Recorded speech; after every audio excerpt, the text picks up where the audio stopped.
브레인 칩이라는 것이 그럼 앞서서 여러 번 제가 말씀드렸지만 그런 치료의 그런 목적이라든지 여러 가지 도움을 줄 수 있는 것들이 있지만 실제로는 많은 사람들이 생각하기에 능력 향상, 즉 뉴로 인핸스먼트라는 그런 개념으로 사용을 할 수 있다는 것이 지금 뇌과학자들이 갖고 있는 가장 그 딜레마 중에 하나입니다.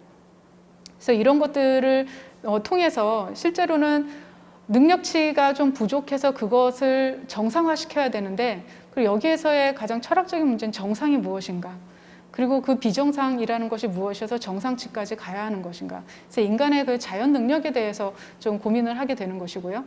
또 하나는 능력에 대한 차별화입니다.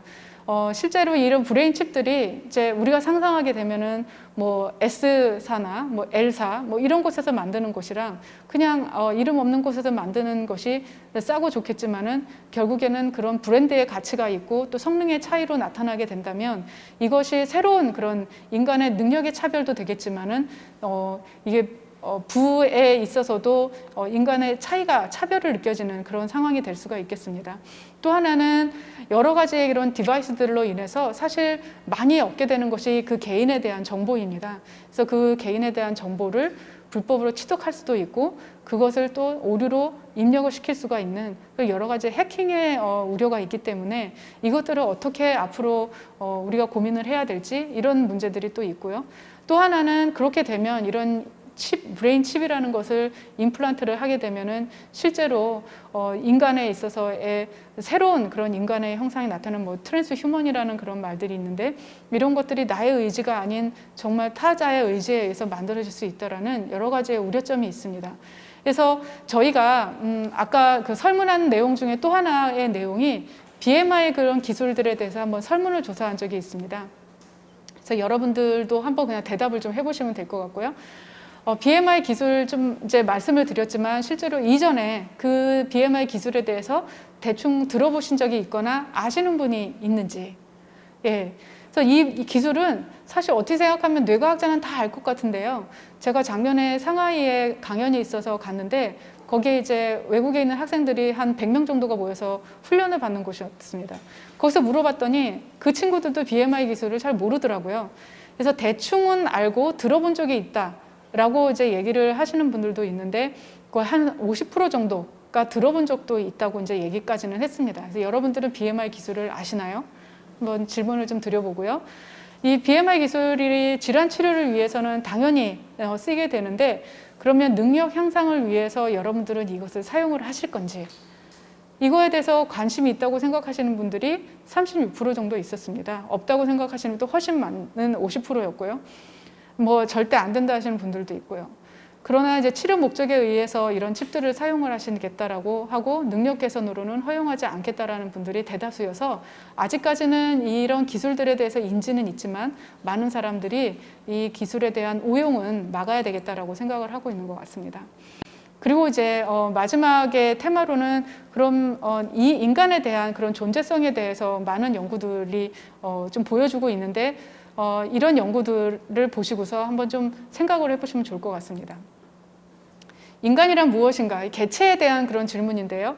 사실 그 줄기세포라는 기술들이 만들어지면서 저희에게 다른 장기들, 좀 그런 대체할 수 있는 그런 장기들이 지금 많이 되어 있고 장기 이식을 위해서 이런 그 줄기세포 기술들이 많이 됐습니다. 근데 이 줄기세포의 기술에 세포들이 서로 뭉치는 그런 그 성질을 이용을 해서 오가노이드라고 하는 뇌세포를 가지고서 만드는 미니뇌라는 것을 만들게 됐습니다. 그래서 이런 것들이 처음에 만들어질 때 사람들이 굉장히 쇼킹했어요. 그런데 지금 별로 그럴 수 있는 그런 단계는 아닌 것이 만들어지면 굉장히 그냥 조그맣게 만들어지기도 하지만 그 뇌 부위라는 것이 상당히 작은 분포로 있기 때문에 아주 랜덤하게 만들어져서 뭐 아주 큰 우려점은 없었던 것 같습니다. 근데 작년에 이제 이 논문이 나오면서 많은 사람들이 좀 약간은 우려하게 된 것이 이 뇌에 대한 이 신경세포들이 서로 네트워크를 형성을 한다고 말씀드렸고 시냅스를 형성을 하는데 이것들이 그런 정기적인 그런 활성을 보인다라는 것으로 지금 보고가 되어 있어서 그러면 이것들을 그럼 우리가 개체로 봐야 하는 것인가? 아직까지는 기술이 멀지만 그런 의문점을 갖게 되는 우려점을 갖게 되는 논문이 있었고, 또 하나는 작년에 그 사후 뇌의 관료를 통해서 여기 영양분과 뭐 혈류와 이런 것들을 다 이제 주었더니 해마의 어떤 부위에 있는 세포들이 아직도 여전히 살아있는 것을 관찰했다라는 그런 논문이 있었습니다. 그래서 사후의 뇌는 사후인데 결국에 이것을 다시 복구하는 기술이라고 하기에는 너무 좀 오바스럽기는 하지만 이런 사후 뇌에 관련되어 있는 여러 가지 기술들도 이제는 나타날 수 있겠다라는 사람들이 생각을 했고요. 가장 최근에 쇼킹한 것은 사실 2017년에 머리하고 몸통을 그런 교체하는 그런 기술들을 하는 것이 아마 좀 가장 그 사람들한테는 쇼킹했었던 것 같습니다. 물론 사후의 뇌를 가지고서 사용을 했지만 이 이탈리아 과학자하고 중국의 과학자가 서로 협업을 해서 했는데 결국에 이 기술의 가장 큰 핵심은 뇌하고 이 척추에 있는 그 척수하고의 연결되는 그 기술을 하는 것인데 이 기술에 성공을 했다라고 얘기를 했습니다. 그래서 이 문제는 사실 더 두고두고 얘기를 해야 되는 문제이기는 하지만 이 프로젝트는 아직도 계속되고 있고 인간의 그런 머리와 그리고 인간의 몸통을 가지고서 이 연결을 했을 때 앞으로 어떤 그런 문제들이 생길지, 그럼 이 개체에 대한 그리고 인간에 대한 철학적인 그런 질문들을 우리가 해봐야 될 것 같습니다. 그래서 이런 내용들을 가지고서 그러면 우리가 앞으로 어떻게 해야 하는 것인가에 대한 질문을 갖게 되는데요. 마음을 읽는다거나 또 마음을 해킹한다거나 이런 이제 단어들이 우리한테는 다가오게 되는 것입니다. 사실은 마음을 읽는다라는 그런 개념으로 봤을 때는 최근에 뉴로 마케팅이라는 그런 그 새로운 분야가 이제 나타나게 되는데요. 이렇게 사람들의 마음을 읽어내면서 그 새로운 브랜드를 만들어내거나 또 그것을 가지고 홍보를 한다거나 하는 여러 가지의 그런 일들이 많이 있습니다. 실제로 코카콜라 같은 경우에 펩시콜라, 콜라의 대전이라고 하는데요. 이런 콜라의 대전에서도 실제로는 맛은 펩시콜라가 더 맛있지만 사람들이 생각하기에 코카콜라라고 인지를 하는 그 순간에 이 인지도가 전혀 달라지고 맛이 달라지는, 그래서 뇌의 그 활성도가 달라지는 그런 현상들을 볼 수 있었습니다. 그래서 이런 뇌과학 기술 그리고 이것을 이용한 뉴로 마케팅이라는 새로운 분야가 나타나게 됐고요. 잘 아시는 것처럼 그런 조현병 환자들이 요즘 사회적인 문제와 연결이 되어 있을 때 이분들이 MRI 그런 기술을 가지고서 증거를 대는 그런 것들이 있는데 아직 우리나라에서 완전히 받아들여지는 것은 아니지만 이런 기술로 인해서 여러 가지 좀 새로운 이슈가 생기는 것이죠. 이런 이슈들을 그러면 우리는 어떻게 앞으로 받아들일 것인가? 그것을 고민하는 것이 신경윤리라는 분야입니다. 그래서 새로운 분야이고 기존에 있었던 그런 연구윤리라든지 생명윤리와는 조금 더 다르게 이것으로 인해서 만들어지는 여러 가지의 기술들이 실제로 인간에게 적용이 되면 인간에 대한 그런 존재성 그리고 자유의지, 그런 자율성에 대해서 어떻게 침해가 될 것인가를 우리가 먼저 예측하는 그런 분야라고 생각을 하시면 될 것 같습니다. 그래서 이런 것들은 우리나라만 할 수 있는 것이 아니어서 해외와 지금 국제적으로 공조를 하고 있고요. 그래서 인터내셔널 브레인 이니셔티브라는 것을 만들어서 각각의 그런 국가에서 지금 같이 협조를 하고 있고 그 안에 신경윤리 분과가 따로 있습니다. 그래서 저희가 신경윤리 분과를 만들어서 뇌과학의 그런 기술들로 인해서 발생할 수 있는 사회적, 윤리적, 법적인 문제들을 고찰하고 이것에 대해서 각자 그 일을 하는 것이 아니라 국제적으로 협의를 해서 이루어지자라는 것을 이제 하려고 하는 그런 내용들입니다. 그래서 2017년에 이제 만들어져 가지고 지금까지 회의를 하고 많은 그런 논문들을 냈는데요. 실제 거기에 있어서 가장 중요한 질문들을 5가지로 저희가 정리를 했고 이것들을 과학자들 그리고 일반 대중에게도 지금 많이 공유를 하려고 하고 있습니다.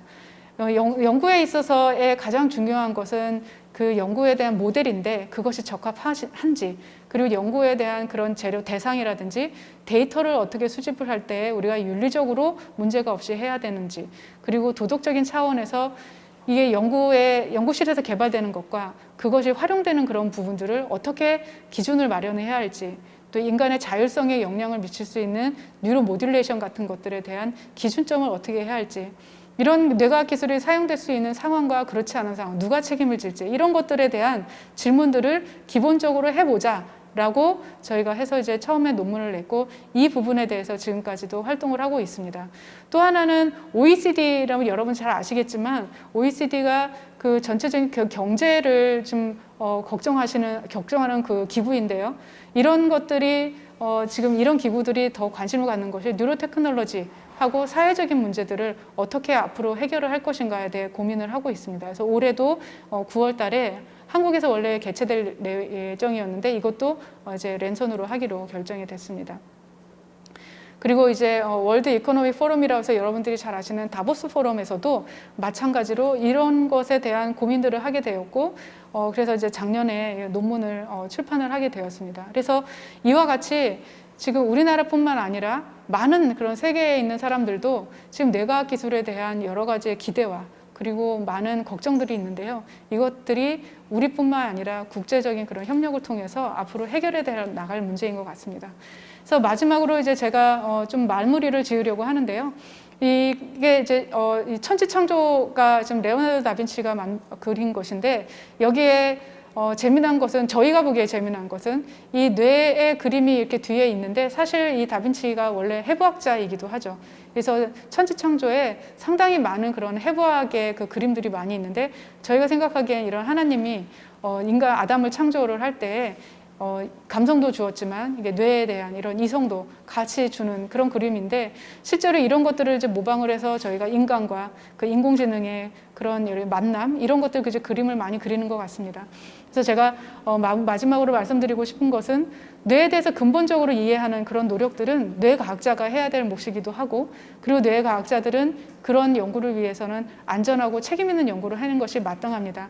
그런데 이런 연구들을 하기 위해서 시민문화, 시민사회에서 이런 것들을 독려해주고 계속 모니터링 해줄 필요가 있고요.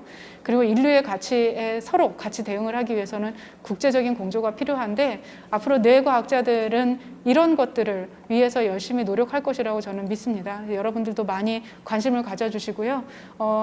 끝으로 저희는 이제 뇌연구원에서 일을 하는데 뇌연구원이 뇌를 닮은 그런 건물에 있습니다. 그래서 나중에 혹시 기회가 되시면 오셔서 그 드론도 날리시고 뇌에 대한 여러 가지 것을 배울 수 있는 그런 계기가 되면 좋겠습니다. 끝으로 여기 관계자분들 그리고 다시 한번 청취자 여러분께 감사의 말씀 드립니다. 감사합니다.